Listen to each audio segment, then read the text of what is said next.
WordPress freedom index 2022 report without borders संस्था है वो जारी करती है। पहले स्थान पे नॉर्वे, दूसरे पे डेनमार्क, तीसरे पे स्वीडन। तो शीर्ष 3 कंट्रीज़ हैं, इनको देखिएगा। 150वें स्थान पे इस बार भारत है। 8 स्थान का नुकसान हुआ है। 2021 में भारत 142वें स्थान पे था। अंतिम स्थान पे 180 देशों के लिए जारी हुआ है, तो अंतिम 180वां स्थान जो है उत्तर कोरिया का था।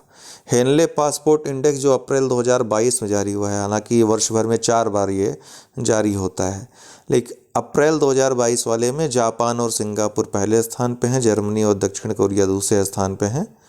भारत जो है 84वें स्थान पे है इसमें। सिप्री ने विश्व सैन्य व्यय प्रवृत्तियाँ 2021 रिपोर्ट जारी की है। 2021 में सैन्य व्यय पहली बार $2 ट्रिलियन के स्तर को पार गया। तो विश्व में जो सैन्य व्यय है उसमें काफ़ी बढ़ोतरी हुई है। तो 2021 में पहली बार ये $2 ट्रिलियन के स्तर को पार कर गया। जो सबसे ज़्यादा सैन्य व्यय करने वाले देश हैं उसमें यूएसए सबसे पहला है, दूसरा चीन दूसरे स्थान पे है, तीसरे स्थान पे भारत है, चौथे पे यूनाइटेड किंगडम है और 5वें पे रूस है। ये पांचों देश मिला करके पूरी दुनिया का 62% जो खर्च है, अर्थात $2 ट्रिलियन का 62% अकेले ये 5 देश खर्च करते हैं मिल करके। विश्व प्रसन्नता रिपोर्ट 2022 हैप्पीनेस इंडेक्स जो है यूएन के एसडीएसएन के द्वारा जारी होता है। पहले 3 स्थान पे फिनलैंड, डेनमार्क और आइसलैंड रहे। भारत 136वें स्थान पे है। ठीक है, 2021 में भारत 139वें स्थान पे था इसमें। सिप्री ने 5 सबसे बड़े हथियार निर्यातक देशों की जो सूची जारी की है, निर्यात और आयात की जो सूची जारी करता है, तो 5 सबसे बड़े हथियार निर्यात करने वाले जो देश हैं विश्व में, पहले स्थान पे यूएसए है, दूसरे पे रूस है, तीसरे पे फ्रांस है, चौथे पे चीन, 5वें पे जर्मनी है। वहीं सबसे बड़ा आयातक देश विश्व का भारत है, इस सिप्री की रिपोर्ट में आया है। पहले स्थान पे भारत है आयात करने के मामले में, दूसरे स्थान पे सऊदी अरब, तीसरे पे मिस्र, चौथे पे ऑस्ट्रेलिया, 5वें पे चीन है। भारत का आयात सर्वाधिक कहाँ से होता है? रूस से। उसके बाद दूसरे स्थान पे फ्रांस, तीसरे स्थान पे यूएसए है। तो मैक्सिमम रूस से ही होता है भारत का जो हथियार आयात है। निर्यात में अगर देखें तो भारत की हिस्सेदारी अगर विश्व की तुलना में देखें तो 0.2% है। 23वां स्थान है भारत, 23वां सबसे बड़ा निर्यातक देश है हथियारों का। भारत का हथियार सबसे ज़्यादा निर्यात किसको होता है? तो म्यांमार को, लगभग 40% या इससे अधिक। उसके बाद श्रीलंका और आर्मेनिया का स्थान आता है। अंतर्राष्ट्रीय बौद्धिक संपदा सूचकांक 2022 55 देशों के लिए जारी हुआ। यूएस चैम्बर्स ऑफ कॉमर्स द्वारा जारी होता है। यूएसए पहले स्थान पर रहा, उसके बाद यूके, फिर जर्मनी और फिर चौथे स्थान पे स्वीडन, 5वें स्थान पे फ्रांस। भारत इसमें 43वें स्थान पे रहा। भ्रष्टाचार बोध सूचकांक 2021 180 देशों के लिए जारी हुआ। ट्रांसपेरेंसी इंटरनेशनल संस्था द्वारा जारी होता है। पहले स्थान पे डेनमार्क, न्यूजीलैंड और फिनलैंड शीर्ष स्थान पे रहे संयुक्त रूप से। 85वें स्थान पे भारत और मालदीव। भारत के साथ कौन देश है? मालदीव 85वें स्थान पे। अंतिम स्थान 180वें स्थान पे कौन है? सूडान है। वैश्विक लैंगिक अंतराल रिपोर्ट जेंडर गैप इंडेक्स जो है WEF विश्व आर्थिक मंच द्वारा जारी होता है, 156 देशों के लिए जारी हुआ। आइसलैंड पहले स्थान पे रहा। 12वीं बार है जब आइसलैंड पहले स्थान पे है। इसके बाद फिनलैंड दूसरे पे, तीसरे पे नॉर्वे, चौथे पे न्यूजीलैंड, 5वें पे स्वीडन। भारत का स्थान 28 स्थान भारत नीचे खिसक करके 140वें स्थान पे आ गया है। 2020 की रैंकिंग में भारत 112वें स्थान पे था। 156वां स्थान जो है किसका है? अफगानिस्तान का।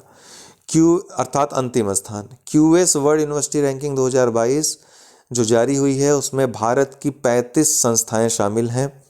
भारत की तरफ से पहले स्थान पे IIT बॉम्बे है जिसका कि पूरी सूची में 177वां स्थान है। दूसरे स्थान पे भारत की तरफ से IIT दिल्ली है जिसका पूरी सूची में 185वां स्थान है। तीसरे स्थान पे IISc बेंगलुरु है जिसका पूरी सूची में 186वां स्थान है।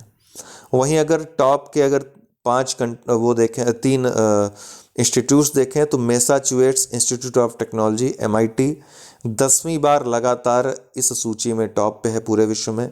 दूसरे स्थान पे UK का ऑक्सफोर्ड विश्वविद्यालय, तीसरे स्थान पे USA का स्टैनफोर्ड विश्वविद्यालय आता है। वैश्विक शांति सूचकांक 2021 IEP 163 देशों के लिए जो जारी हुआ है, पहले स्थान पे आइसलैंड है, 135वें स्थान पे भारत है। वैश्विक नवाचार सूचकांक इनोवेशन इंडेक्स जो है वीपो के द्वारा जारी होता है, 132 देशों के लिए जारी हुआ। टॉप 5 जो कंट्रीज़ हैं इसमें पहले स्थान पे स्विट्जरलैंड, दूसरे पे स्वीडन, तीसरे पे USA, चौथे पे UK, पाँचवें पे दक्षिण कोरिया। भारत 46वें स्थान पे है, 132वें अर्थात आखिरी स्थान पे अंगोला है। No teacher no class report, ये तीसरी रिपोर्ट है भारतीय शिक्षा पर यूनेस्को की। तो इसमें क्या क्या बातें सामने आई हैं? एकल शिक्षक स्कूल अर्थात एक ही शिक्षक पे जो पूरा स्कूल चल रहा है, उस ऐसे स्कूलों की प्रतिशतता कहाँ पर ज़्यादा है, अर्थात कुल स्कूल जैसे अरुणाचल प्रदेश में 100 मान लीजिए स्कूल हैं, उनमें से सर्वाधिक प्रतिशतता हम देखा जाए तो अरुणाचल प्रदेश में एकल शिक्षक स्कूलों की प्रतिशतता कुल स्कूलों में जो उस राज्य के है सबसे ज़्यादा है। उसके बाद गोवा का स्थान आता है और तीसरे स्थान पे तेलंगाना। सर्वाधिक महिला शिक्षक प्रतिशतता कहाँ है? तो चंडीगढ़ में प्रतिशतता सर्वाधिक है, अर्थात पुरुषों में महिलाओं का अगर देखें तो महिला प्रतिशत अधिक है। दूसरे स्थान पे गोवा, तीसरे स्थान पे केरल। न्यूनतम महिला शिक्षक प्रतिशत कहाँ है? तो त्रिपुरा में, फिर असम में, उसके बाद झारखंड में। वैश्विक भुखमरी सूचकांक 2021 ये कंसर्न वर्ल्ड वाइड और वेल्ट हंगर हेल्प संस्थाओं द्वारा जारी होता है। एक देश मात्र सोमालिया जो है वो चरम भयावह भूखमरी की स्थिति में है, केवल एकमात्र देश सोमालिया। इसके अलावा 5 देश भयावह की कैटेगरी में है, भयावह भूखमरी जहां है। कौन कौन है? मेडागास्कर, यमन, मध्य अफ्रीकी गणराज्य, चाड, कांगो गणराज्य। 101वां स्थान है इस बार भारत का, 2020 में 94वां स्थान था, तो भारत का स्थान घट गया है। बड़ा आश्चर्यजनक है कि इतना फ्री में अनाज बंटने के बाद कैसे ये संख्या घट गई है, तो बड़ा सवाल खड़ा हो जाता है ऐसे सूचकांकों पे। वैश्विक खाद्य सुरक्षा सूचकांक 2021 इकोनॉमिस्ट इम्पैक्ट लंदन की जो संस्था है उसके द्वारा जारी हुआ। आयरलैंड पहले स्थान पे रहा, दूसरे स्थान पे ऑस्ट्रिया रहा, 71वां स्थान इसमें भारत का रहा। वैश्विक खाद्य सुरक्षा सूचकांक में वैश्विक स्वास्थ्य सुरक्षा सूचकांक 2021, देखिए स्वास्थ्य ये खाद्य सुरक्षा है, ये स्वास्थ्य सुरक्षा है, अंतर समझिएगा। तो वैश्विक स्वास्थ्य सुरक्षा सूचकांक 2021 में पहले स्थान पे USA है, अर्थात USA अमेरिका में सबसे ज़्यादा स्वास्थ्य पे खर्च किया जाता है, स्वास्थ्य का ध्यान रखा जाता है। दूसरे स्थान पे ऑस्ट्रेलिया है, तीसरे पे फिनलैंड है, चौथे पे कनाडा, पाँचवें पे थाईलैंड है, 66वें स्थान पे भारत है। कास्ट ऑफ लिविंग रिपोर्ट 2021 जो इकोनॉमिक इंटेलिजेंस यूनिट द्वारा जारी हुई है, सबसे ज़्यादा महंगा जो शहर है पूरे विश्व का तेल अवीव है। दूसरे स्थान पे पेरिस और सिंगापुर, ठीक है, दूसरे स्थान पे।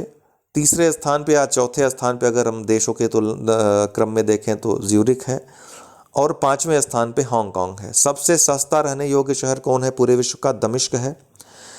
अहमदाबाद शीर्ष 10 सस्ते शहरों में शामिल है पूरे विश्व के, ठीक है। इसका स्थान 173 देशों में 167वां आता है, ठीक है। इसलिए ये टॉप 10 अगर नीचे से देखा जाए तो सबसे सस्ते शहरों में है।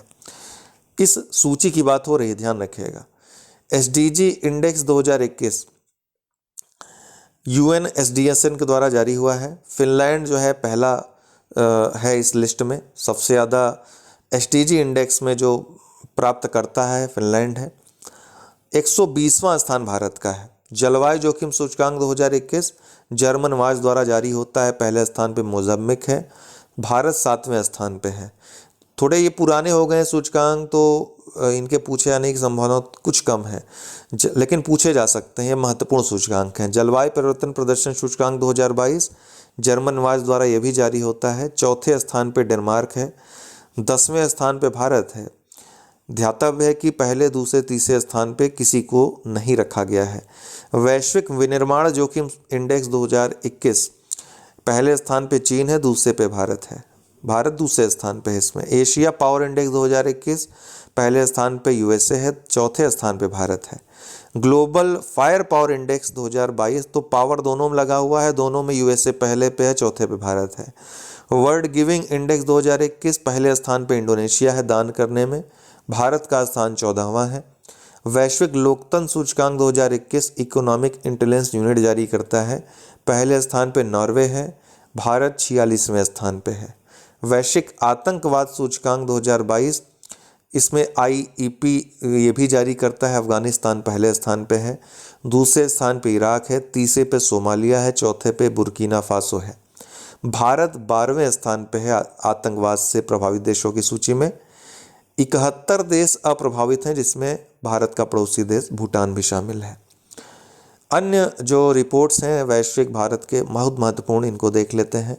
4 मई 2022 को मौद्रिक नीति वक्तव्य RBI ने जारी किया। इसमें रेपो रेट को बहुत समय बाद 0.40 ये बढ़ा दिया गया। अब कितना हो गया repo rate? 4.40%। Reverse repo rate 3.35% ही बना हुआ है।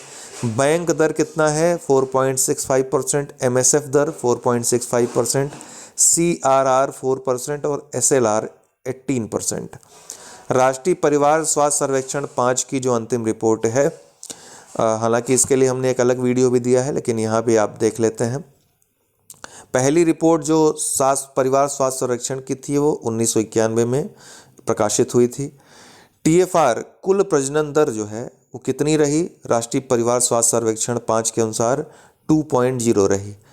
केवल 5 राज्य ऐसे रहे जिसमें 2.1 से अधिक TFR है, कुल प्रजनन दर या टोटल फर्टिलिटी रेट है। कहाँ कहाँ? बिहार में सबसे ज़्यादा है, उसके बाद मेघालय में है, फिर उत्तर प्रदेश में, फिर झारखंड और फिर मणिपुर। समग्र गर्भ निरोधक प्रसार दर कितनी है भारत में? 67% है। पहले 54% थी, तो बढ़ गई है। संस्थागत जन्म ये 89% हो गया है, बढ़ गया है। ग्रामीण क्षेत्र में 87% है, शहरी क्षेत्र में 94% है। सर्वाधिक वृद्धि कहाँ हुई है संस्थागत जन्म में या संस्थागत प्रसव में? तो अरुणाचल प्रदेश में। असम, बिहार, मेघालय, छत्तीसगढ़, नागालैंड, उत्तर प्रदेश और पश्चिम बंगाल में ये वृद्धि जो हुई है काफ़ी हुई है, 10% से अधिक हुई है। बच्चों में पूर्ण टीकाकरण आच्छादन जो है वो सर्वाधिक कहाँ है? दादरा नगर हवेली और दमन दीव में। न्यूनतम कहाँ है? नागालैंड में। अगर राज्यों में देखें तो सर्वाधिक उड़ीसा में है, उसके बाद तमिलनाडु में। ठिगनापन सर्वाधिक कहाँ है? मेघालय में। और ठिगनापन न्यूनतम कहाँ है? पुदुचेरी में। अधिक वजन व मोटापा में अधिकांश राज्यों में वृद्धि हुई है, इस रिपोर्ट की बात है ये। आंकड़े की अन्य बातें हम देख लेते हैं। अपने जो पुराने वीडियो हमने बताया था कि 2019-21 में देश में 1000 में पुरुषों में 1020 महिलाएं थी, तो ये लिंगानुपात के मामले अर्थात लिंगानुपात काफ़ी बढ़ गया इस रिपोर्ट के अनुसार। वहीं 2005-06 में इसके पहले जो NFSS 4 आया था उसके अनुसार लिंगानुपात 1000 था, मतलब पुरुषों की महिलाओं की संख्या बराबर थी उसमें। लेकिन यह ध्यान रखिएगा कि अभी जो है जन्म के समय लिंगानुपात कम ही है। कितना है? 952 लड़कियां ही हैं 1000 पुरुषों पे, लड़कों में। और महत्वपूर्ण बातें हैं इसकी कि ग्रामीण क्षेत्रों में TFR अभी भी 2.1 है, ध्यान रखिएगा। राष्ट्रीय स्तर पे TFR 2 है, ठीक है, लेकिन ग्रामीण स्तर पे अभी भी ये 2.1 बना हुआ है, अर्थात शहरी स्तर में बहुत कम है। पोषण की बात करें तो अखिल भारतीय स्तर पर बाल पोषण संकेतकों में थोड़ा सुधार दिखाई देता है, क्योंकि स्टंटिंग 38% से घटकर 36% हो गई है, वेस्टिंग 21% से 19%, कम वजन 36% से घटकर 32% हो गया है। हालांकि अधिक वजन वाले बच्चों की हिस्सेदारी बढ़ गई है, 2.1% से बढ़ के 3.4% हो गई है। एनीमिया की बात जो रिपोर्ट है, भारत के सभी राज्यों में 5 वर्ष से कम उम्र के बच्चों, महिलाओं और पुरुषों में एनीमिया की घटनाएं बदतर हुई हैं, अर्थात बढ़ी हैं। केरल को छोड़कर, ध्यान रखिएगा इस लिस्ट में, केरल को छोड़ करके सभी राज्य गंभीर श्रेणी में हैं एनीमिया के मामले में। इस रिपोर्ट की एक बैंक खाता भी महिलाओं के जो सशक्तिकरण के अंतर्गत एक सूचक है। इस संबंध में NFHS 4 और NFHS 5 के बीच उल्लेखनीय प्रगति हुई है। महिलाओं के बैंक खाते की जो संख्या है उसमें प्रतिशतता है 53% से बढ़कर के 79% हो गई है, ठीक है, ये ध्यान रखिएगा। दूसरे चरण में प्रत्येक राज्य और केंद्रशासित प्रदेशों में 70% से अधिक महिलाओं के पास परिचालन बैंक खाते हैं। उत्तर प्रदेश के संदर्भ में जो आंकड़े हैं, लिंगानुपात उत्तर प्रदेश का 1017, ग्रामीण क्षेत्र में 1036 है, शहरी क्षेत्र में 961 है। TFR उत्तर प्रदेश का 2.4 है, टोटल फर्टिलिटी रेट। ग्रामीण क्षेत्र में 2.5 है, शहरी क्षेत्र में 1.9 है। बाल मृत्यु दर 50.4 है उत्तर प्रदेश का, ग्रामीण क्षेत्र में ज़्यादा है 52.6 है, शहरी क्षेत्र में 42.0 है। मातृत्व मृत्यु दर बुलेटिन भारत के महापंजीयक द्वारा जो जारी हुआ है, ये हो गया आपका NFHS 5 के आंकड़े हो गए। मातृत्व मृत्यु दर बुलेटिन भारत के महापंजीयक जो हैं उनके द्वारा जारी हुआ है। जो मातृत्व मृत्यु दर है MMR में 2017 से 19 का जो रिपोर्ट है उसमें पिछली रिपोर्ट जो 2016-18 है उससे 10 अंकों की गिरावट आई है। 2016 से 18 में ये 113 था, 2017 से 19 के बीच ये 103 रहा। SDG लक्ष्य हासिल करने वाले राज्यों की संख्या पहले 5 थी, अभी बढ़कर 7 हो गई है। ये 7 राज्य कौन कौन से हैं SDG लक्ष्य मातृत्व मृत्यु दर के मामले में हासिल करने वाले? तो केरल पहले स्थान पे है, फिर महाराष्ट्र, फिर तेलंगाना, फिर तमिलनाडु, उसके बाद आंध्र प्रदेश है, छठे स्थान पे झारखंड, 7वां गुजरात है। तो इसी क्रम में याद रखिएगा न्यूनतम MMR पूरे देश में मातृत्व मृत्यु दर कहाँ है? केरल में है। ठीक है, इन 7 राज्यों के अतिरिक्त कर्नाटक और हरियाणा अर्थात कुल 9 राज्य, इन्होंने राष्ट्रीय स्वास्थ्य नीति 2017 द्वारा निर्धारित MMR लक्ष्य हासिल कर लिया है। MMR में सर्वाधिक कमी कहाँ दर्ज की गई है? उत्तर प्रदेश में 30 अंकों की कमी, लगभग 15% की कमी दर्ज की गई है। पश्चिम बंगाल, हरियाणा, उत्तराखंड व छत्तीसगढ़, ये 4 राज्य ऐसे हैं जहां पर MMR बढ़ा है। SRS के आंकड़े नमूना पंजीकरण प्रणाली अक्टूबर 2021 में जारी हुए। 2019 के संदर्भ में आंकड़े हैं, ध्यान रखिएगा। 3 भागों में बांटा गया, बड़े राज्य, छोटे राज्य और केंद्र शासित प्रदेशों में। जन्म दर जो है इस रिपोर्ट के अनुसार 1971 में 36.9 थी, जो कि 2019 में घट करके कितनी हो गई है? 19.7 हो गई है। तो काफ़ी कमी दर्ज की गई है जन्म दर में। सर्वाधिक जो जन्म दर है वो बिहार में है 25.8, न्यूनतम जन्म दर है केरल में 13.5। ठीक है, बड़े राज्यों में केरल में सबसे कम जन्म दर है। राज्य या केंद्र शासित प्रदेशों में न्यूनतम देखा जाए तो अंडमान निकोबार द्वीप समूह में सबसे कम है। ठीक है, राज्य और केंद्र शासित प्रदेशों को अगर मिला दिया जाए, समग्र देखा जाए तो 11 मात्र है अंडमान निकोबार द्वीप समूह में। सर्वाधिक जन्म दर कहाँ कहाँ है? तो बिहार में सबसे ज़्यादा है, उसके बाद उत्तर प्रदेश में, फिर मध्य प्रदेश, फिर राजस्थान और मेघालय। न्यूनतम कहाँ है? तो अंडमान निकोबार में, उसके बाद गोवा, फिर नागालैंड, उसके बाद त्रिपुरा और फिर चंडीगढ़ का स्थान आता है। बड़े राज्यों में न्यूनतम कहाँ है? केरल में है। छोटे राज्यों में न्यूनतम कहाँ है? गोवा में है। केंद्र शासित प्रदेशों में न्यूनतम कहाँ है? अंडमान निकोबार में है। समग्र श्रेणी में न्यूनतम कहाँ है? अंडमान निकोबार में है। मृत्यु दर 1971 में 14.9 थी, तो इसमें भी काफ़ी कमी आई है। 2019 में यह घटकर 6 हो गई है। शीर्ष मृत्यु दर वाले जो राज्य हैं, छत्तीसगढ़ पहले स्थान पे, सबसे ज़्यादा मृत्यु दर छत्तीसगढ़ में है। फिर केरल और उड़ीसा बराबर है मृत्यु दर में, फिर हिमाचल प्रदेश और उसके बाद पुदुचेरी। न्यूनतम मृत्यु दर कहाँ है? दिल्ली में है, उसके बाद नागालैंड, फिर दादरा नगर हवेली और उसके बाद चंडीगढ़ व मिजोरम। शिशु मृत्यु दर की बात करें तो 1971 में 129 थी। 2019 में काफ़ी घट गई है, 1/4 से भी 30 हो गई है। सर्वाधिक जो शिशु मृत्यु दर है मध्य प्रदेश में है 46, उसके बाद उत्तर प्रदेश में है 41, फिर असम और छत्तीसगढ़ में है 40 और फिर उड़ीसा में है 38। न्यूनतम जो मृत्यु दर है, शिशु मृत्यु दर, वो कहाँ है? मिजोरम और नागालैंड में, उसके बाद सिक्किम में है, फिर केरल में है, फिर अंडमान निकोबार द्वीप समूह में। तो ये टॉप 5 न्यूनतम, टॉप 5 सर्वाधिक वाले शिशु मृत्यु दर वाले राज्य हैं। अरबपतियों की जो फोर्ब्स सूची 2022 जारी हुई है, उसमें एलन मस्क पहले स्थान पे, दूसरे पे जेफ बेजोस, तीसरे पे बर्नार्ड अर्नाल्ड हैं। सबसे अमीर महिला जो इस सूची में है फ्रेंकोइस बेटनकोर्ट हैं, 14वें स्थान पे हैं ये। 10वें स्थान पे इस पूरी सूची में मुकेश अंबानी है और भारत के सबसे अमीर व्यक्ति हैं। भारत की तरफ से सबसे अमीर महिला सावित्री जिंदल हैं, ये पूरी सूची में 91वें स्थान पे हैं, 91। वैश्विक साइबर सुरक्षा सूचकांक 2020, इसमें पहले स्थान पे USA है, दूसरे पे यूनाइटेड किंगडम और सऊदी अरब, भारत इसमें 10वें स्थान पे है। World air quality report 2021 IQ air द्वारा जो जारी हुई है, PM 2.5 के आधार पर जारी होती है। शीर्ष WHO के दिशा निर्देशों के आधार पर यह जारी होती है, ध्यान रखिएगा। शीर्ष देश जो हैं कौन कौन है? बांग्लादेश पहले स्थान पे, दूसरे पे चाड है, तीसरे पे पाकिस्तान, चौथे पे तजाकिस्तान, पांचवें पे भारत। तो ये शीर्ष 5 देश हैं सबसे ज़्यादा प्रदूषित। तो दुनिया का सबसे प्रदूषित देश कौन है? बांग्लादेश। दक्षिण एशिया के सबसे प्रदूषित 15 शहरों में 11 शहर भारत के हैं। वहीं मध्य और दक्षिण एशिया को मिला लिया जाए तो दुनिया के 15 टॉप के जो शहरों में 12 शहर भारत के हैं सबसे प्रदूषित। विश्व के 100 सबसे प्रदूषित शहरों में 63 भारत के हैं। दुनिया की सबसे प्रदूषित राजधानी नई दिल्ली है, लगातार चौथे वर्ष बनी हुई है।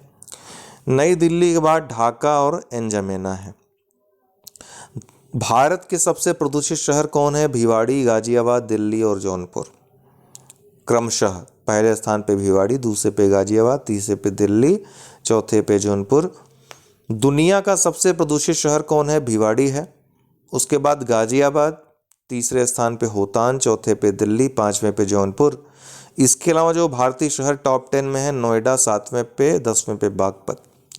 तो टॉप 10 में आप देख रहे हैं कि 6 जो शहर हैं भारत के हैं, उनमें भी 4 अर्थात गाजियाबाद, जौनपुर, नोएडा और बागपत उत्तर प्रदेश के हैं। ठीक है, तो ये याद रखिएगा। यहीं से प्रश्न 2-3 तरह के पूछ सकता है। UNEP जो संयुक्त राष्ट्र पर्यावरण कार्यक्रम है, उसका एनुअल फ्रंटियर रिपोर्ट 2022 जारी हुआ है ध्वनि प्रदूषण के संदर्भ में। तो सर्वाधिक ध्वनि प्रदूषित शहर पूरे विश्व का अगर देखा जाए तो पहले स्थान पे ढाका है, सबसे ज़्यादा ध्वनि प्रदूषित शहर। उसके बाद मुरादाबाद उत्तर प्रदेश का, तीसरे स्थान पे इस्लामाबाद है। सबसे शांत शहर कौन है? इरब्रिड है, दूसरे पे लियोन है, तीसरे पे मैड्रिड है। भारत का सबसे ज़्यादा ध्वनि प्रदूषित शहर मुरादाबाद है, उसके बाद फिर कोलकाता, फिर आसनसोल, उसके बाद जयपुर और 5वें स्थान पे दिल्ली। UNDP मानव विकास सूचकांक 2019 और 2020 दोनों पढ़िएगा।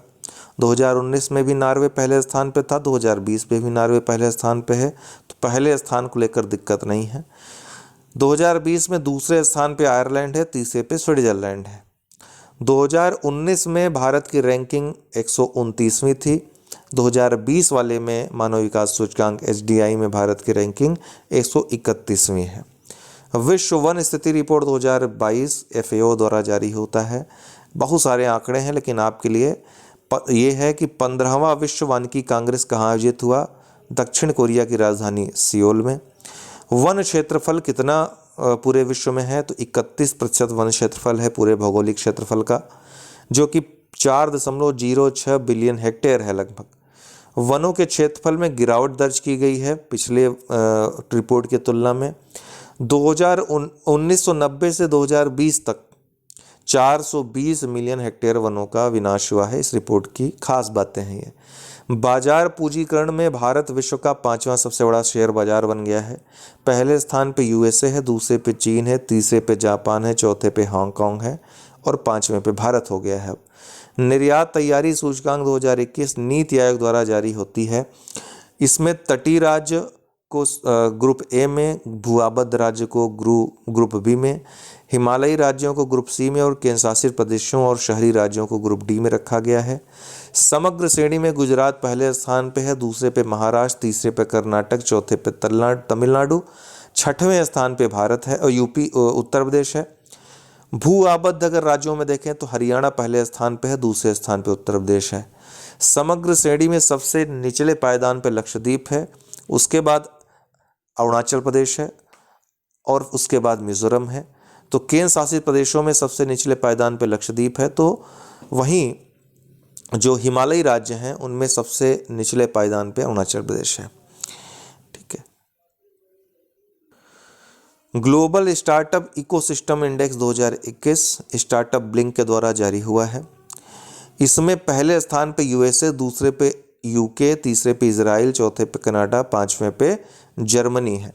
जो स्टार्टअप्स हैं उनको अच्छा मौका प्रदान करने में।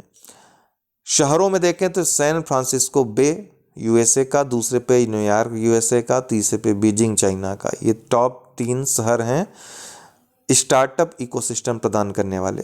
सूचकांक में 1000 कुल शहरों 1000 शहरों में 43 भारतीय शहर हैं।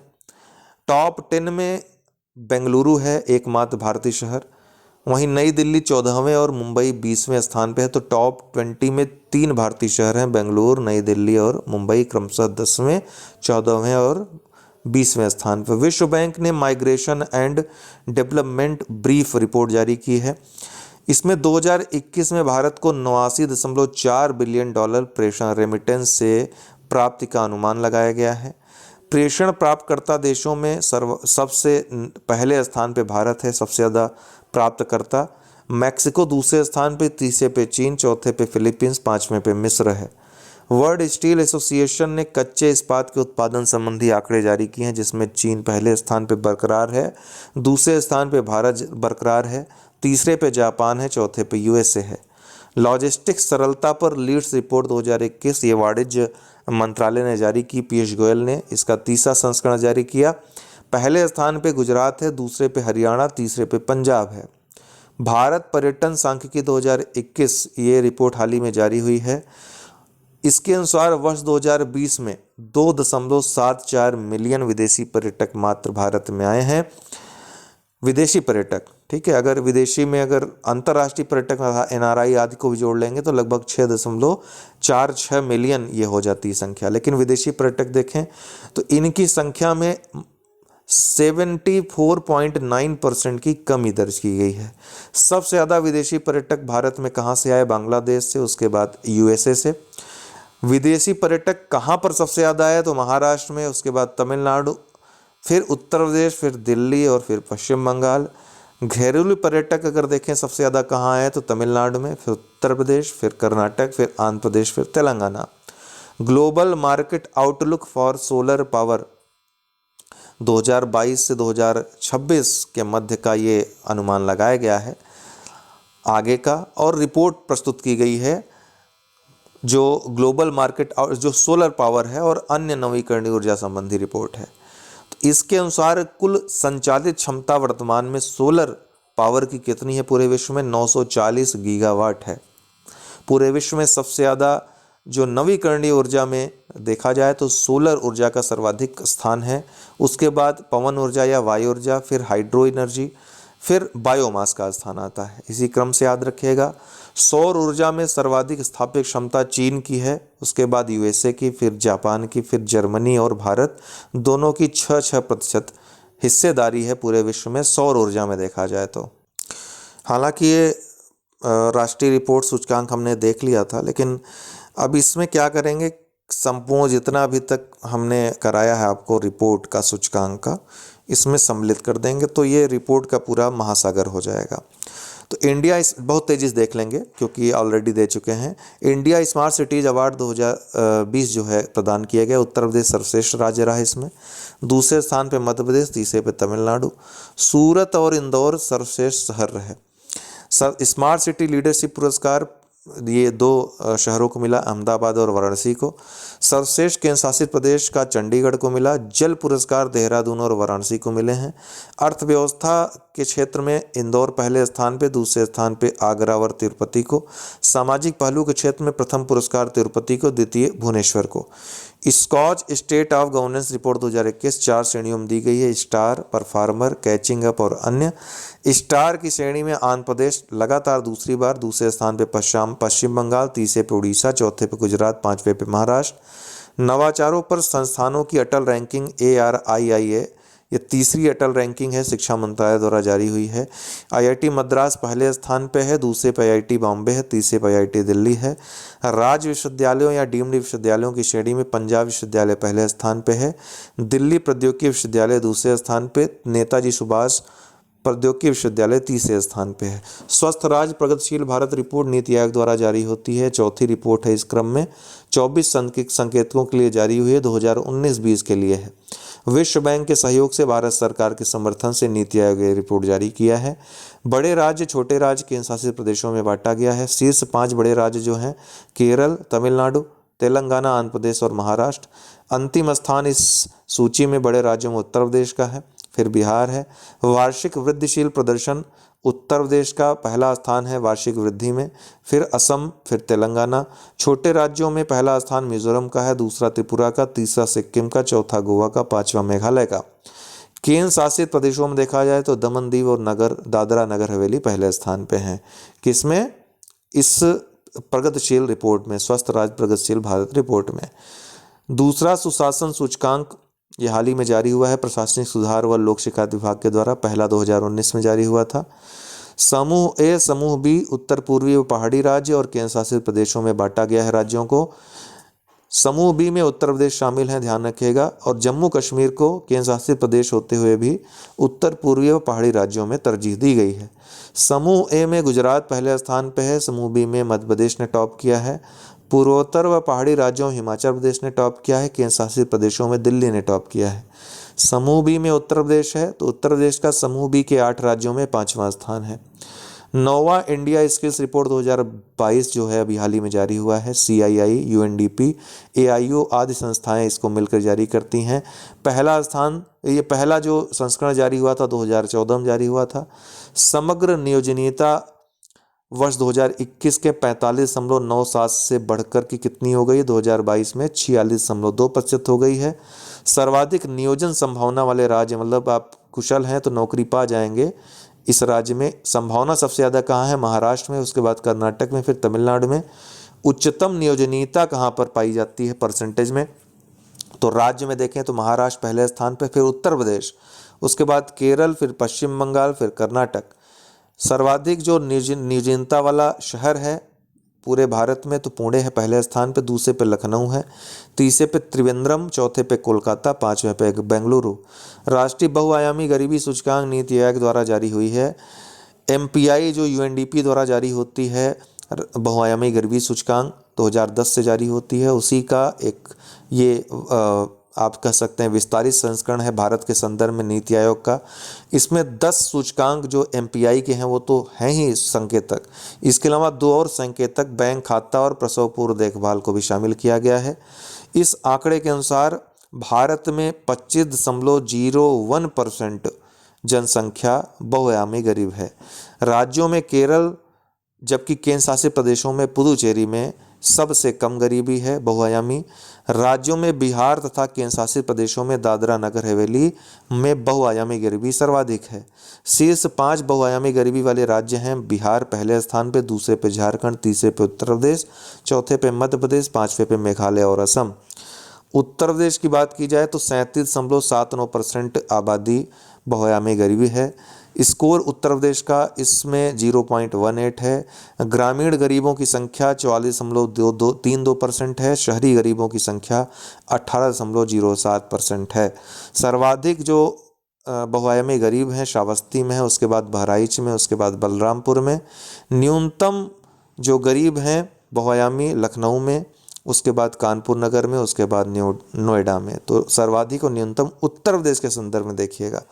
SDG शहरी सूचकांक व डैशबोर्ड 2021-22 नीति आयोग व जर्मन संस्था जर्मन सहयोग से जारी हुआ है। इसमें SDG 14 और 17 को शामिल नहीं किया गया है। कुल 15 SDG जो लक्ष्य है उनको शामिल किया गया है। शीर्ष 5 प्राप्तकर्ता इसमें कौन रहे? तो पहला जो शीर्ष शहर है शिमला है, उसके बाद कोयम्बटूर, फिर चंडीगढ़, फिर तिरुवनंतपुरम, उसके बाद कोच्चि। अंतिम 5 जो हैं इस सूची में 56वां स्थान धनबाद का है सबसे निचला, उसके बाद मेरठ है, फिर ईटानगर है, उसके ऊपर गुवाहाटी, उसके ऊपर पटना है। उत्तर प्रदेश के अगर देखा जाए तो लखनऊ इसमें सर्वोच्च स्थान पे है 36वें पायदान पे, उसके बाद कानपुर है, उसके बाद गाजियाबाद है। स्वच्छ सर्वेक्षण 2021 आवास व शहरी कार्य मंत्रालय द्वारा जारी हुआ 6ठा संस्करण है ये। इसमें नई श्रेणी में एक पुरस्कार रखा गया है प्रेरक दौर सम्मान। इसकी 5 उप श्रेणियाँ हैं। ये 5 उप श्रेणियाँ कौन कौन सी हैं? तो प्रेरक दौर में दिव्य, अनुपम, उज्ज्वल, उदित, आरोही। दिव्य को प्लेटिनम, अनुपम को गोल्ड, उज्ज्वल को रजत, उदित को कांस्य, आरोही को आकांक्षी। ठीक है, ये बोला जा रहा है। इसमें 4,320 शहर और गंगा किनारे के 91 गंगा नगर भी इसमें शामिल हैं। 10 लाख से अधिक जनसंख्या वाले शहरों में शीर्ष 10 जो शहर हैं, इंदौर पहले स्थान पे, दूसरे पे सूरत, तीसरे पे विजयवाड़ा, चौथे पे नवी मुंबई, पाँचवें पे पुणे, छठे पे रायपुर, सातवें पे भोपाल, आठवें पे बड़ोदरा, नौवें पे विशाखापट्टनम, 10वें पे अहमदाबाद है। 1 से 10 लाख की जनसंख्या में शीर्ष 10 जो शहर हैं, पहले स्थान पे नई दिल्ली, दूसरे पे अंबिकापुर, तीसरे पे तिरुपति, चौथे पे नोएडा, पाँचवें पे उज्जैन, छठे पे गांधीनगर, सातवें पे मैसूर, आठवें पे बुरहानपुर, नौवें पे धुले, 10वें पे देवास। 1 लाख से कम जनसंख्या वाले शहरों में टॉप पे वीटा शहर है महाराष्ट्र का। 10 लाख से अधिक जनसंख्या में उत्तर प्रदेश के जो नगर हैं उसमें टॉप 10 में तो कोई नहीं है। 12वें स्थान पे है लखनऊ, 18वें पे गाजियाबाद है, अर्थात टॉप 20 में लखनऊ और गाजियाबाद हैं। 21वें पे कानपुर है, 24वें पे आगरा है। तो टॉप 25 में 4 उत्तर प्रदेश के हैं। राज्यों में देखा जाए तो छठा स्थान उत्तर प्रदेश का है। 100 से अधिक स्थानीय निकाय में पहला स्थान छत्तीसगढ़ का है, दूसरा पे महाराष्ट्र, तीसरे पे मध्य प्रदेश, चौथे पे गुजरात, पाँचवें पे आंध्र प्रदेश, छठे पे उत्तर प्रदेश।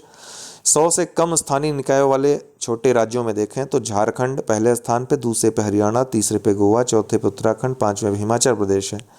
1 लाख से अधिक जनसंख्या वाले गंगा नगरों में पहले स्थान पे वाराणसी, दूसरे पे मुंगेर, तीसरे पे पटना। 1 लाख से कम वाले गंगा नगरों में कन्नौज पहले स्थान पे, दूसरे पे बिजनौर। मेगा शहर 40 लाख से अधिक वाले में अहमदाबाद पहले स्थान पे। बड़े शहरों में 10 से 40 लाख की जनसंख्या वाले में नवी मुंबई पहले स्थान पे। मध्यम शहर में नोएडा को जो 3 से 10 लाख वाले शहर हैं। छोटे शहर में पहला स्थान नई दिल्ली का है जो 1 से 3 लाख की जनसंख्या वाले हैं। सर्वश्रेष्ठ राजधानी गांधीनगर है। प्रेरक दौर सम्मान 5 जो शहर हैं उनको शामिल किया गया है। प्रेरक दौर सम्मान में जो टॉप का है प्लेटिनम वाला दिव्य श्रेणी में तिरुपति, नई दिल्ली, सूरत, इंदौर, नवी मुंबई इनको शामिल किया गया है। ध्यान रखिएगा कि जो अन्य हैं पुरस्कार जो श्रेणी में है उसमें बहुत सारे शहर हैं, इसलिए इतना आपको याद रखने की ज़रूरत नहीं है। प्रेरक दौर में केवल दिव्य श्रेणी प्लेटिनम वाला याद रखिए। स्मार्ट पुलिसिंग सूचकांक 2021 पहली बार ये जारी हुआ है भारतीय पुलिस फाउंडेशन के द्वारा। 0 न्यूनतम, 10 उच्चतम स्कोर है। पहले स्थान पे आंध्र प्रदेश है, दूसरे पे तेलंगाना, तीसरे पे असम, चौथे पे केरल, पाँचवें पे सिक्किम, छठा मिजोरम, 7वां गुजरात, 8वां उड़ीसा, 9वां हिमाचल प्रदेश, 10वां पुदुचेरी। अंतिम स्थान जो है इस श्रेणी में जो 29 राज्य हैं, 29 राज्यों के शासित प्रदेशों के लिए जारी हुआ है, 29वां स्थान अर्थात अंतिम स्थान इसमें बिहार का है और 23वां स्थान उत्तर प्रदेश का है। तीसरा राज्य खाद्य सुरक्षा सूचकांक 2021 FSSAI द्वारा जारी हुआ है। पहला 2019 में जारी हुआ था। बड़े राज्यों की श्रेणी में गुजरात पहले स्थान पे है, दूसरा केरल, तीसरे पे तमिलनाडु। बड़े राज्यों में न्यूनतम स्थान है बिहार का। छोटे राज्यों में उच्चतम स्थान सर्वोच्च स्थान है गोवा का, फिर मेघालय, उसके बाद मणिपुर। न्यूनतम जो है छोटे राज्यों में मिजोरम है। केंद्र शासित प्रदेशों में जम्मू कश्मीर पहले स्थान पे है, फिर अंडमान निकोबार, उसके बाद दिल्ली। न्यूनतम स्थान है लक्षद्वीप का। उत्तर प्रदेश बड़े राज्यों में है। उत्तर प्रदेश का स्थान खाद्य सुरक्षा सूचकांक में 5वां है। भारत में अपराध 2020 NCRB का आंकड़ा आया है। 68वां ये रिपोर्ट है NCRB का, पहला 1953 में जारी हुआ था। इस रिपोर्ट के अनुसार 2019 की तुलना में 2020 में अपराध पंजीकरण 28% से अधिक हुआ है, 28% अधिक हुआ है। कचरा मुक्त शहरों की स्टार रेटिंग में 5 स्टार शहर जो रहे 9 रहे। कौन कौन? इंदौर, सूरत, नई दिल्ली, नवी मुंबई, अंबिकापुर, मैसूर, नोएडा, विजयवाड़ा व पाटन। छठा राष्ट्रीय संस्थागत रैंकिंग फ्रेमवर्क 2021 NIRF जिसको कहते हैं शिक्षा मंत्रालय द्वारा जारी होता है। 2015 से शुरू किया गया था, 2016 में पहली बार जारी किया गया था इसे। पहली बार अनुसंधान संस्थानों को भी इसमें शामिल किया गया है। समग्र सूची में IIT मद्रास पहले स्थान पे है, फिर IISc बेंगलोर, उसके बाद IIT बॉम्बे, फिर IIT दिल्ली, उसके बाद IIT कानपुर और 10वें स्थान पे BHU है। तो 2 संस्थान IIT कानपुर और BHU बनारस हिंदू यूनिवर्सिटी, ये 2 उत्तर प्रदेश के संस्थान हैं जो टॉप 10 में रहे। विश्वविद्यालय श्रेणी में IISc बेंगलोर, JNU दूसरे स्थान पे, तीसरे पे BHU, IISc बेंगलोर पहले स्थान पे। इंजीनियरिंग श्रेणी में IIT मद्रास पहले स्थान पे, दूसरे स्थान पे IIT दिल्ली। प्रबंधन श्रेणी में IIM अहमदाबाद पहले स्थान पे, दूसरे पे IIM बेंगलुरु। चिकित्सा श्रेणी में एम्स दिल्ली पहले स्थान पे। लॉ श्रेणी में नेशनल लॉ स्कूल बेंगलुरु पहले स्थान पे। पूर्वोत्तर क्षेत्र जिला SDG सूचकांक व डैशबोर्ड 2021-22 ये प्रथम बार UNDP के सहयोग से नीति आयोग ने जारी किया है। इसमें पहले स्थान पे पूर्वी सिक्किम जिला है, दूसरे स्थान पे गोमती व उत्तरी त्रिपुरा जिला है। अंतिम स्थान इसमें किफिरे नागालैंड का जो जिला है उसका है। अखिल भारतीय उच्च शिक्षा सर्वेक्षण 2019-20 उच्च शिक्षा विभाग द्वारा जारी 10वीं रिपोर्ट है। कुल नामांकन में महिलाओं की संख्या 49% हो गई है। सर्वाधिक नामांकन उत्तर प्रदेश से है, उसके बाद महाराष्ट्र, उसके बाद तमिलनाडु। उच्च शिक्षण संस्थानों की संख्या सर्वाधिक उत्तर प्रदेश में है, फिर महाराष्ट्र में, उसके बाद कर्नाटक में। अखिल भारतीय स्तर पर छात्र शिक्षक अनुपात कितना है? 26, अर्थात 26 छात्रों पे एक शिक्षक है। कॉलेजों की संख्या में देखा जाए तो उत्तर प्रदेश पहले स्थान पे है, फिर महाराष्ट्र, उसके बाद कर्नाटक, फिर राजस्थान, उसके बाद आंध्र प्रदेश। तीसरा सतत विकास लक्ष्य भारत इंडेक्स व डैशबोर्ड 2020-21 नीति आयोग द्वारा 16 SDG लक्ष्यों के लिए जारी हुआ। SDG 17 को इसमें शामिल नहीं किया गया है। भारत का संयुक्त स्कोर 66 रहा, इसके पहले 2019 में 60 था। वहीं राज्यों में देखें तो केरल पहले स्थान पे है, उसके बाद हिमाचल प्रदेश और तमिलनाडु, तीसरे स्थान पे आंध्र प्रदेश, गोवा, कर्नाटक, उत्तराखंड है, चौथे स्थान पे सिक्किम है, पांचवें पे महाराष्ट्र है। तो टॉप 9 के ये राज्य हैं कौन कौन? केरल, हिमाचल, तमिलनाडु, आंध्र प्रदेश, गोवा, कर्नाटक, उत्तराखंड, सिक्किम और महाराष्ट्र। अंतिम 5 राज्य कौन हैं? बिहार, झारखंड, असम, अरुणाचल प्रदेश, मेघालय, राजस्थान, उत्तर प्रदेश, छत्तीसगढ़, नागालैंड और उड़ीसा, जिसमें सबसे निचले पायदान पे बिहार है। केंद्र शासित प्रदेश पहला जो समग्र स्कोर में भी प्रथम है, ध्यान रखिएगा। चंडीगढ़ का स्कोर केरल से भी ज़्यादा है। अगर समग्र पूछेगा तो चंडीगढ़ सबसे ऊपर है। ठीक, केंद्र शासित प्रदेशों में चंडीगढ़ सबसे ऊपर है, उसके बाद दिल्ली, पुदुचेरी, लक्षद्वीप, फिर अंडमान निकोबार, उसके बाद जम्मू कश्मीर और लद्दाख, फिर दादरा नगर हवेली और दमन दीव। ये तो 20वीं पशुधन गणना रिपोर्ट 2019 मवेशियों की संख्या 193.5 मिलियन है। पश्चिम बंगाल में सबसे ज़्यादा गाय मवेशी हैं, उसके बाद उत्तर प्रदेश में, फिर मध्य प्रदेश, फिर बिहार में। भैंसों की संख्या कितनी है? 109.8 मिलियन है। उत्तर प्रदेश में सबसे ज़्यादा भैंस है, उसके बाद राजस्थान, फिर गुजरात और मध्य प्रदेश में। कुल पशुधन 536.76 मिलियन है। उत्तर प्रदेश में सबसे ज़्यादा पशु हैं, उसके बाद राजस्थान, फिर मध्य प्रदेश, फिर पश्चिम बंगाल। प्रमुख प्रजातियां सबसे ज़्यादा मवेशी हैं, फिर बकरी, फिर भैंस, फिर भेड़, फिर सुअर। पशुधन संख्या में 2012 से 2019 में वृद्धि कितनी हुई? 24.70 मिलियन या 4.82%। कमी किस किस में हुई? तो सुअर, गधा, ऊंट, घोड़े व टट्टू, खच्चर और याक में कमी दर्ज की गई इनकी संख्या में। 10वां कृषि संगणना 2015-16 आधार वर्ष 1970-71 रहा। 1970-71 में पहली बार कृषि संगणना हुई थी। क्रियाशील जोतों की संख्या 146.45 मिलियन है उत्तर प्रदेश में, पूरे भारत में। 2010-11 में मात्र 138.35 मिलियन थी, तो इसमें जोतों की संख्या में वृद्धि हुई है, 5.86% वृद्धि हुई है। परिचालित जोत कितने हैं? 157.82 मिलियन हेक्टेयर हैं। 2010-11 में 159.59 मिलियन हेक्टेयर था, तो कमी हुई है परिचालित जोत के क्षेत्र में।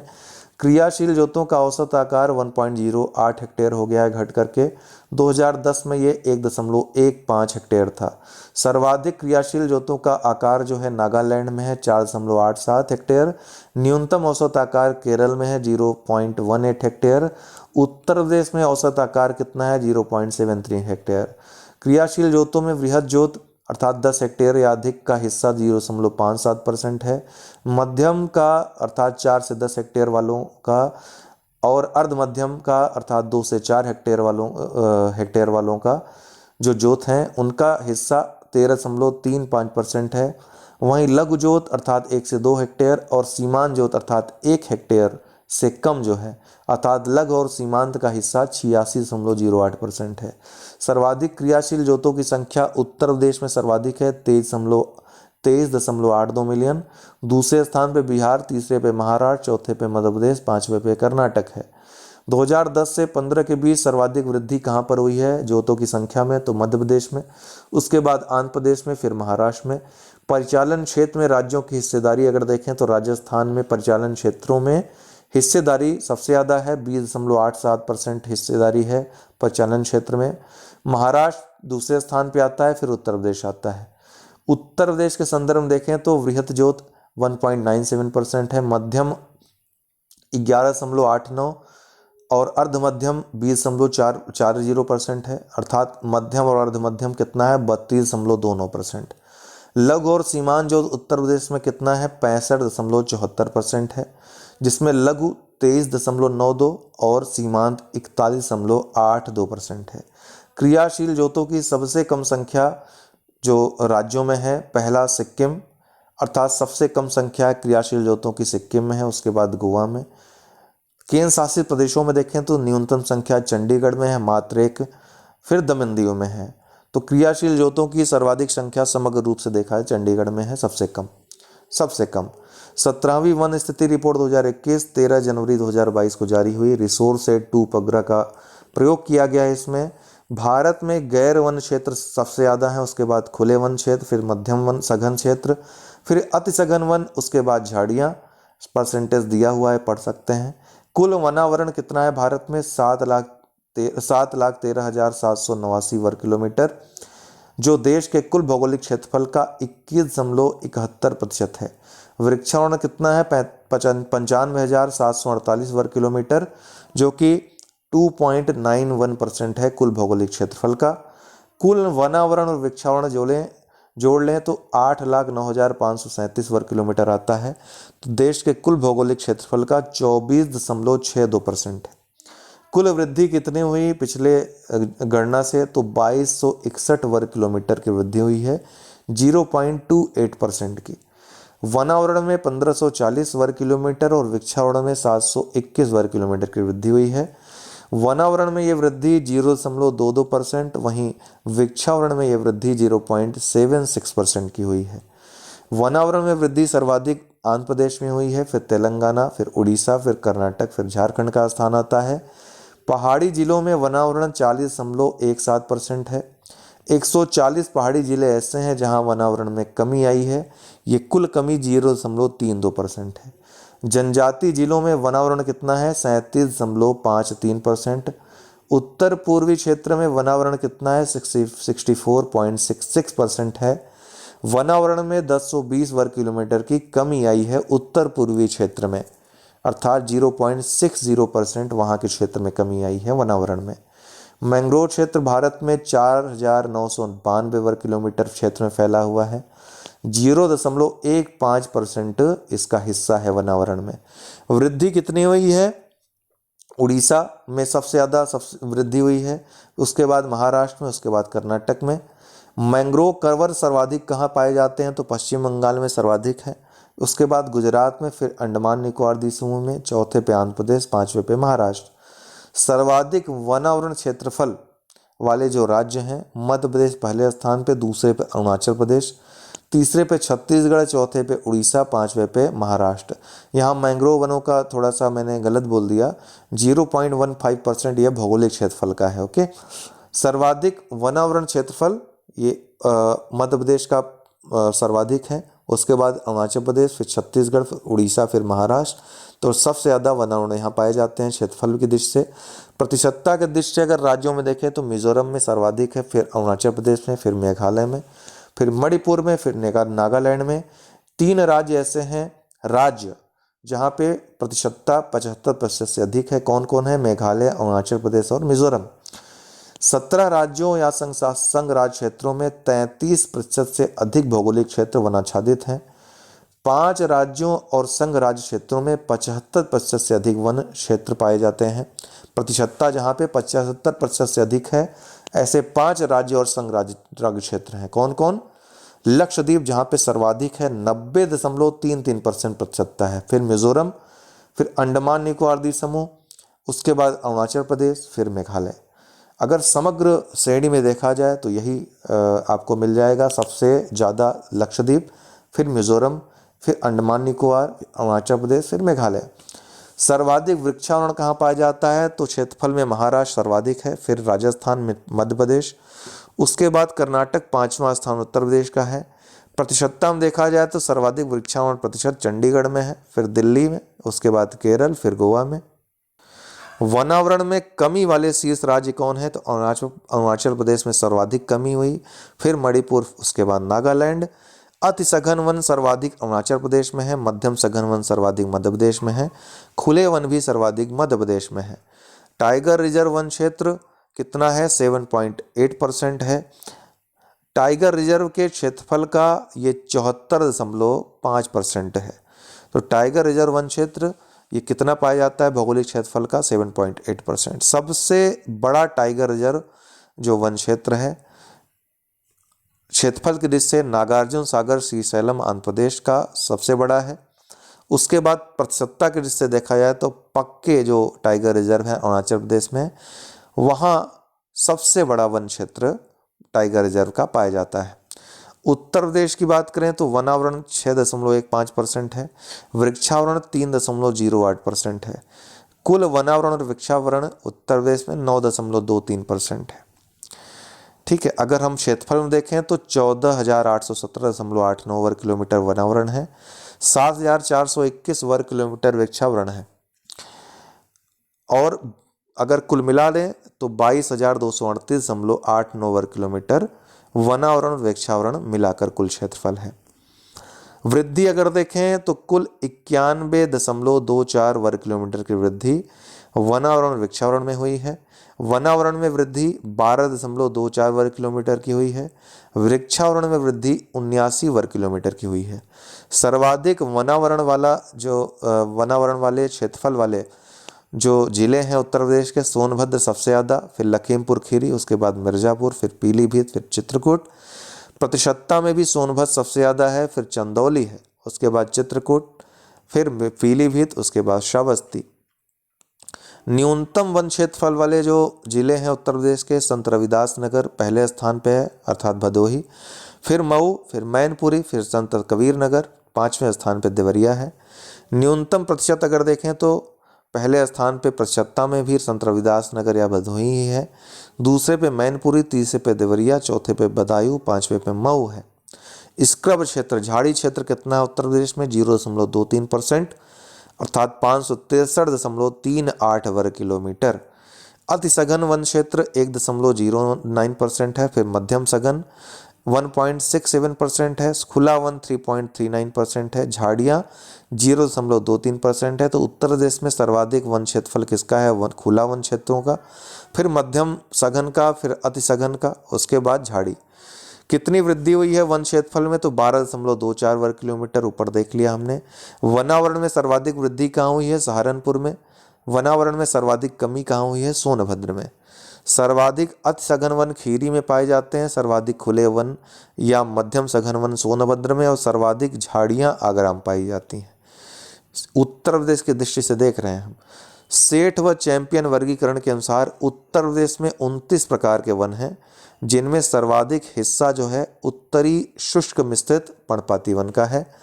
उत्तर प्रदेश में पहाड़ी जिलों की संख्या 0 है, अर्थात एक भी पहाड़ी जिला नहीं है। वहीं एकमात्र आदिवासी जिला है उत्तर प्रदेश में, वो है सोनभद्र। उत्तर प्रदेश में वन क्षेत्र के बाहर वृक्षों की संख्या में सर्वाधिक वृक्ष किस प्रजाति के हैं? तो आम के हैं। तो ये रिपोर्ट्स और इंडेक्स का महासागर है, इसको आप बार बार पढ़ लीजिएगा, देख लीजिएगा। रामायण पीडीएफ में सम्मिलित रहेगा। रामायण वीडियो इस बार बहुत छोटा देंगे, बहुत संकुचित देंगे। ये सारी चीज़ें पीडीएफ में तो रहेंगी आपके पढ़ने के लिए, वीडियो ऑलरेडी दे रहे हैं। रामायण में बहुत खास बातें, अति संभावित, जहाँ से प्रश्न डायरेक्ट पूछ लिए जाएं, ऐसे ही चीज़ों को शामिल करेंगे। तो इस बार रामायण 4 घंटे की न होकर के 1.5 से 2 घंटे की होगी। ठीक, बहुत बहुत धन्यवाद।